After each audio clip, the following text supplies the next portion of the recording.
Pourquoi Jésus a-t-il craché par terre pour guérir un aveugle? Derrière ce geste étrange se cache une révélation incroyable. Vois-tu, à l'époque, naître aveugle, c'était comme une malédiction. D'ailleurs, les disciples vont poser cette question à Jésus, mais qui a péché, lui ou ses parents?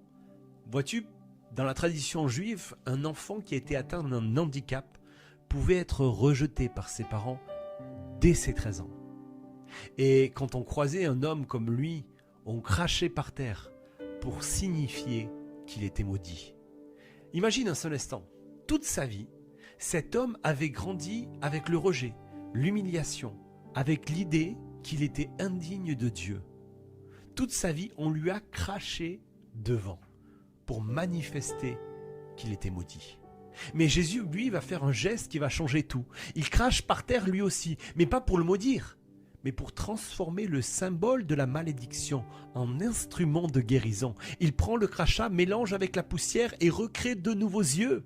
En d'autres mots, ce que la culture utilisait pour l'humilier, Jésus va l'utiliser pour le restaurer. Et c'est pareil pour toi. Peut-être qu'on t'a rejeté, peut-être qu'on t'a humilié, peut-être qu'on t'a fait sentir que tu étais une erreur, une malédiction, que ta vie ne comptait pas. Mais laisse-moi te dire, Jésus est celui qui transforme le rejet en adoption, la honte en témoignage, la malédiction en bénédiction. Ce que les autres ont utilisé pour t'écraser, lui, il l'utilise pour te relever. La Bible déclare ceci dans Ésaïe 61, verset 7. « Là où tu as connu la honte, Dieu te donnera une double bénédiction. Là où tu as souffert l'humiliation, il remplira ton cœur de joie et d'allégresse. Même si les hommes t'ont rejeté, Dieu te choisit et fait de toi une pierre précieuse dans son édifice.